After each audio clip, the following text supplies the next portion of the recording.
사실 이런 얘기는 일본에 진짜 많지 않습니까? 일본 많아. 씨? 네, 저도 생각나는 괴담이 있는데요.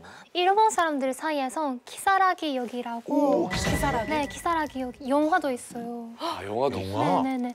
네, 2004년 1월에 일본의 한 인명 게시판에 하스미라는 닉네임을 가진 사람이 글을 남겼는데 이렇게 남긴 거예요.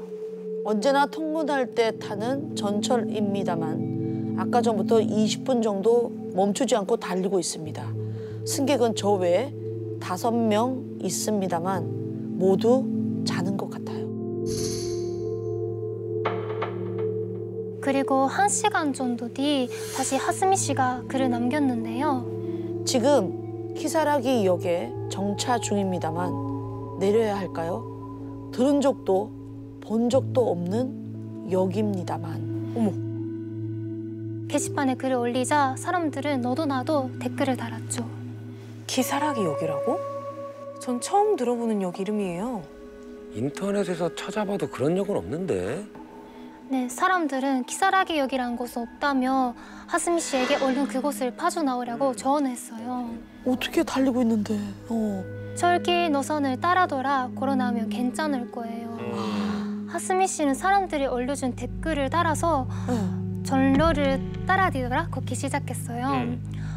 그런데 어느 순간 박물과 북소리가 들려오는 거예요. 그리고 잠시 뒤 이사누키라는 터널에 이르게 되는데요. 다행히도 그곳에서 어떤 사람을 만났고 그 사람이 자기 차로 하스미 씨를 호텔까지 데려다 준다고 한 거죠. 아, 다행이다. 하스미 씨가 안도하며 인터넷 게시판 사람들에게 감사 메시지를 남겼어요. 곧바로 또 다른 댓글 달린 거예요. 새벽에 터널에 사람이 있었다고? 하스미 씨 그 차에서 얼른 내려요. 아무래도 이상해요. 이상하지. 그리고 얼마 뒤 하스미 씨는 아래 메시지를 남긴 뒤 소식이 끊기게 됩니다. 야, 끔찍하다. 아까보다 점점 산 쪽으로 향하고 있어요. 어떤 질문에도 전혀 대답해주지 않아요. 아까부터 이상한 혼잣말을 중얼거리고 있어요. 위험한 상황을 대비해서 일단 이걸 마지막으로 써둘게요. 이거 실제로 인터넷 게시판에 있었던 글인 거잖아요, 네네네네. 이거는. 그래. 그다음 연락이 끊긴 거예요? 네네네. 오, 너무 무섭다. 무서워. 그러니까 뭔가 이제 아까 그 조승구 선배님의 사연도 그렇고 뭔가 키사라기 역에 그 대한 괴담도 그렇고 뭔가 우리가 알지 못하는 이승과 저승의 경계의 장소가 뭔가 있지 않을까 싶습니다. 예. 맞아. 이게 사실 이제 저주 대행업체가 장사가 꽤 잘 되나 봐요. 예. 그 주술사를 만나서 직접 이제 물어본 영상이 있는데 함께 보실까 봐요. 네. 平均してですけど、1ヶ月には約400件から500件、料金も私たち日本円で7万6000円からが最低料金になっているので、例えば、日本の芸能人の方、タレントの方ですね、その方と、ご依頼者様を、M くっつけてくれる 이런 거면 사실 귀엽지 뭐. M をしてくれるっていう話で、会ったことあるって言ってるけど、会ったことないような、やっぱこう証拠が取れなかったりとか、やっぱこう施術以前に私たちが不信感を抱いてしまったので、まあ一応そのお断りさせていただいたっていうのが1点あります。 야, 이거 진짜 신기하다. 한 달에 4,500건 대박이다. 근데 그 저주를 맡겼다가 소원이 이루어졌다고 후기를 남긴 그래요? 고객들이 꽤 있더라고요. 대신에 섬뜩한 후기를 하나 읽어드리겠습니다. 저는 시어머니를 죽여달라고 저주 의뢰를 했습니다.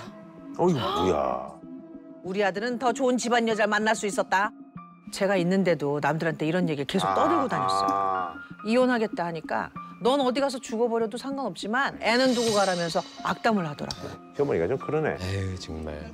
결국 저주 대행 업체를 찾았고 결과는 어떻게 됐을까요? 네, 죽었습니다. 심장 발작으로요. 저주 의식을 하고서 반년 만의 일이었네요. 이거는 근데 내가 봤을 때는 저주가 통한 거라고. 예. 원래 심장이 조금 안 좋으셨겠죠? 만약에 그러면 누군가가 날 저주하고 있다는 걸 알아차릴 방법은 없는 거예요? 그래서 저주 대행 사이트에 안내된 내용인데 최근 들어 갑자기 이런 증상이 나타난다. 그러면 누가 본인을 저주하고 있을지 모르니까 한번 의심을 해보시길. 어떤 증상이에요? 어떤 증상이에요? 어깨 결림이나 두통이 심해. 나 있어. 뭐 어깨 스트레스 잠을 많은 사람들은 뭐 이건 스트레스 많고 뭐 일 많은 사람들 그렇지. 자꾸 뭔가 불운한 일이 생긴다. 멀쩡한 가전제품이 갑자기 고장난다. 난데? 나는 갱년기 증세 같은데?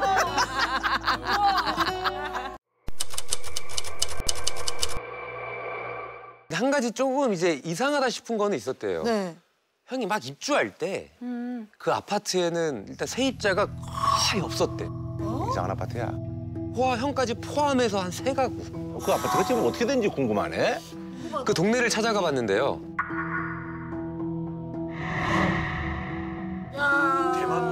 네네네. 집같이 보이죠? 진짜 집처럼 보이네요. 아니 이게 공동묘지예요? 너무 예쁜 마을 같지 않아요? 야 근데 좀 이제 음산하다 진짜. 아니 이게 다 묘지예요 지금? 묘지야, 묘지. 30분 가는 내내 묘지입니다. 이것도 무덤이에요. 그 집처럼 해놨네. 와 진짜 집 같다. 아 진짜 이거 집으로 생각할 수도 있겠다. 약간 뭐 사당같이 이렇게 해놨네요. 외국인 눈에는 그냥 집이죠, 그냥. 원룸이 많어 뭐 이렇게 된 거지. 근데 영상에서 보면은 한국이랑 달리 집처럼 집 그러니까 그게 형태를 참 한 궁금해. 이유가 네. 있어요? 그 이유가 있어요. 대만이라는 곳의 날씨가 한참 쨍쨍하다가 갑자기 비가 미친 듯이 쏟아지는 때가 그래. 거예요. 그러니까 그런 폭우가 자주 내리다 보니까 묘지가 비에 막 휩쓸려 가는 일이 많았대요. 그치 묘지가 주로 이제 네. 산에 있으니까. 아예 보호하기 위해서 아예 집을 그래서 이제 집처럼 지붕이랑 벽을 이렇게 만들어준 겁니다. 나름대로. 대만 사람들 묘지는 이제 그래서 화려하게 지을수록 혼령들이 그 안에서는 편하게 지낸다고 믿는데요. 결국 아파트를 안 나는 아파트는 그럼 철거가 된 거예요? 어떻게 된 거예요? 일단은 그랬을 확률이 높다고 합니다. 예. 아예 입주가 안 되니까. 以前韩国留学生就在这边看到一个 post。你有没有听过这附近有那种公寓或是 apartment？最近没有听过，但以前可能有类似的事情。公寓对面或是附近有坟墓的话，会不会不想住那附近？不会有人想住，就算很便宜，应该也不会有人想要住在附近。 그 이제 사실 그 봉투는 그다음에 누가 갖다 놓은 것 같아요? 죽은 여자의 가족이겠죠. 그래서 원래 이 빨간 봉투 괴담 자체가 봉투 안에 그 결혼하지 못하고 일찍 죽은 여성의 사주하고 그리고 머리카락, 손톱, 돈 같은 것들을 넣어가지고 그걸 여는 사람이 영원 결혼식을 맺어줄 수밖에 없게끔 만드는 일종의 그런 어떤 함정 같은 진짜 거거든요. 그 저기 거기다 좀 보탠다면 내가 보니까 그 집에 살다가 젊은 여성이 죽었는데 그 부모가 집 주인이었던 것 같아. 그럴 수도. 그러니까 이제 그 저기 같이 살게 신방을 꾸며준 거지. 근데 못됐다. 그러니까 이게 아까 말씀하신 것처럼 뭐 괴담이나 그냥 길거리에 있는 정도가 아니라 이게 얼마나 위험하냐면 대만 뉴스에서 그러니까 사회 문제가 됐구나. 빨간 봉투 경보라고 아예 내려버렸어요. 뉴스에서 네. 뉴스에서?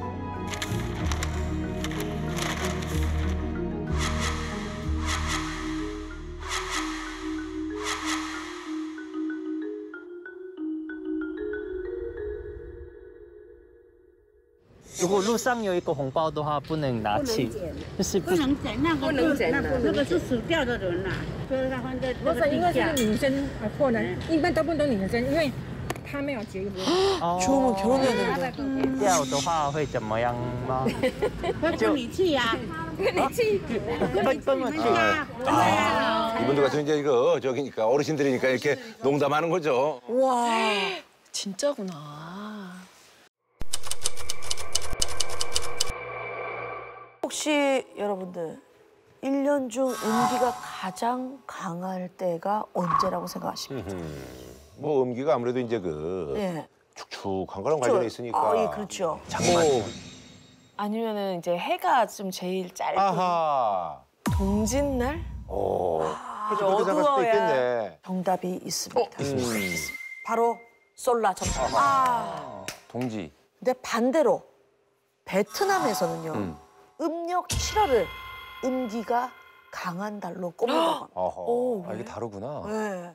근데 베트남은 왜 또 7월이라고? 그 이제 베트남 전설이 있는데요. 음력 7월, 특히 7월 15일에 지옥의 문이 열려요. 그래서 이맘때쯤 되잖아요. 그냥 베트남에서는 이제 집집마다 이런 걸 좀 모셔놓습니다. 한번 보세요. 제사상인데요. 그러니까 열대 과일도 있고 뭐 과자도 있고. 이게 집집마다 문 앞에다가 제사상을 차리거나 이 사진 한번 보세요. 요거는 뭐냐면 이제 부적 같은 게 보이시죠? 여기 중간에. 요게 이제 귀신들한테 주는 노잣돈이라고 생각하는 거예요. 아, 이 부적이? 예, 그래서 이 가짜돈을 노잣돈을 만들었군요. 태우면서 귀신들을 조금 달래준다는 거죠. 아하. 그래서 실제로 베트남 가보신 분들은 아시겠지만 음력 7월에는 길거리에 막 술 먹고 돌아다니는 사람이 별로 없습니다. 그래? 7월에는? 예. 늦게까지 이제 술 먹고 놀러 다니면 귀신들이 좀 정신이 혼미해지잖아요. 그 틈을 타서 몸을 가져간다라고 생각을 한대요. 그래서 음력 7월에는 가급적이면 해가 지잖아요. 일찍 집으로 귀가를 하십니다.